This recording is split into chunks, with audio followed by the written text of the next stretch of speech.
dafa am immixtion exécutive ci législative bi. waaw xam nga déjà rek président boo xoolee gestuel discours bi moi je parle même pas du discours en tant que tel mais gestuel bi rek. wane ne que ne en fait je crois que li mu servir Sénégalais yi ce n'est pas ça qui était préparé à l'avance. discours de moins de 20 minutes. non yaakaar naa dafa ñëw ba jàkkaarloo micro bi daal di xaw a am lu mu xalaat après il a laissé libre cours à ses. pour yow la xalaat. non li mu xalaat dëgg li taxoon mu quand tu vois l'image du président c'était pas vraiment li mu génnee bokkul ak moom li nga xam ne moom la bëggoon wax. traditionnellement c'était la veille. mais attends traditionnellement c'était le 3 avril lay wax ak 31 décembre. mais le pourquoi l'importance mu bëggoon ko def. mais xam nga discours à la nation sànq Georges mu ngi koy fàttali. c'est solennel c'est des moments de solennité yi nga xam ne ñun liñ ci xam fii suñu dëkk mooy le 31 décembre. le 3 avril ak le 3 avril. bu président jógee na day wax mooy que vraiment sénégalais yëpp war nañu toog déglu ko te moom it buy wax mu wax sénégalais yi la nga xam ne amal na solo sénégalais yi. kon nga bokk ci Sénégal yi naan ils ont été déçus ci discours bi. man j'ai écouté le discours sur le tard mais vraiment li ñuy wax xam nga film des fois les critiques d'art là film yu bon yi dañ naan c'est un navet le discours c'était un navet très sincèrement moi mes attentes c'était pas ce genre de discours parce que l'honorable l'a dit tout à l'heure lii nga xam ne moo xew assemblée moi je pense que président fi mu doon gën a rafete ci moom mooy que ñooñam ay mbokkam ñi nga xam ne 2012 ba léegi chaque jour ñu teg fi ay giraawaale yi nga xam ne musu ci wax on a vu ici des députés qui lui sont proches qui sont dans son camp dem génneel ay pistolet ay préfet génne fii ay menacé ay procureur de la République on a vu ça fii te musu ko ñaawlu musu ci wax dégg nga donc yooyu je crois que tey jii bu doon wax ci liy xew assemblée c'est tout à fait normal sax parce que ñun ñëpp dañ ñaawlu liy xewoon assemblée ñun ñëpp sénégalais dañ ko ñaawlu mais je crois que tey wax jooju pour mu doon am une logique mooy que moom mu commencé mais ce qui s'est passé à l'Assemblée ñëpp a ñaan dañ ko war a ñaawlu à part ce qui s'est passé la ñu war a ñaawlu le fait que les forces de l'ordre daal dugg wala le fait que l'opposition taxaw défendre ses intérêts mais surtout le fait que force de l'ordre yi dugg fa parce que tamit c'est organisé c'est-à-dire c'est encadré du béréb bi nga xam ne da ngay ñëw rek dugg fa pour preuve dama leen di renvoyer benn image bu simple pour parler de la séparation des pouvoirs jour bi ñuy le 8 mars 2021 bi ñuy yóbbu Ousmane Sonko dans le bureau du doyen des juges. Est-ce que vous vous rappelez de cette vidéo entre les gendarmes et les avocats dans le temple de Thémis? Oui. Est-ce que vous vous rappelez de cette discussion? Quand avocats yi bi ñu naan gendarme yi fii moom mënu leen fi dogal fii c'est nous qui c'est-à-dire c'était pour illustrer la séparation des pouvoirs.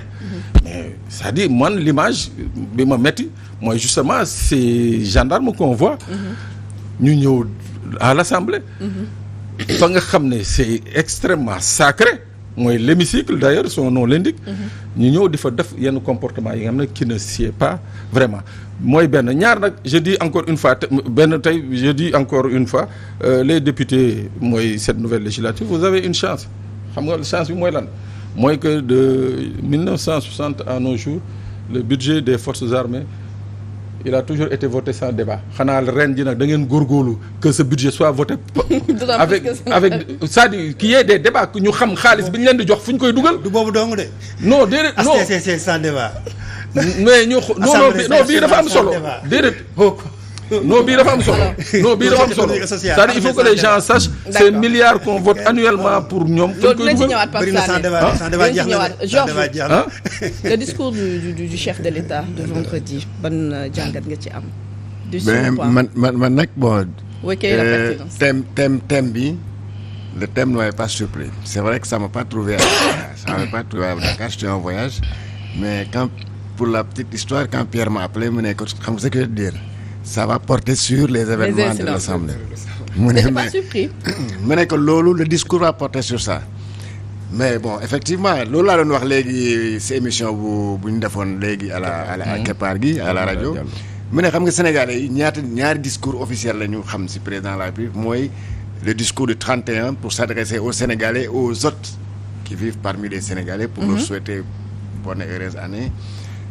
Ak aussi, bon, celui du 3 avril, excusez-moi. Mais à part celui-là, à part ces deux-là, boum si def rek urgence moo ko war a tax en cas d'urgence. C'est vrai qu'on n'est pas habitué à part deux dates yooyu muy génn. Moo taxoon nag quand les gens ont entendu que le président s'adressera à la nation à 20h, am na ñoo xam ne daal dañoo jàppoon ne kii il va dire par exemple troisième mandat la wax parce que ku mel ni madame Mimi Touré waxoon na ne balaa muy nommer premier ministre dina wax ne dina def président Macky Sall moo ko waxoon dina def discours pour wax ci mandat bi, donc ñu mel ni dañ jàppoon ne peut-être mandat boobu lay wax.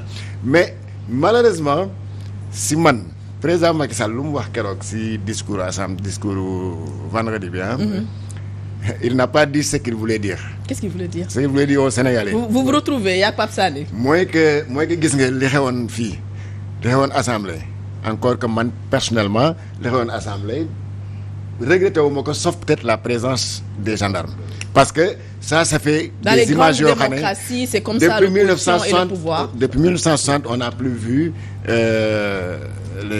la présence de l'armée des militaires en tout cas dans l'assemblée.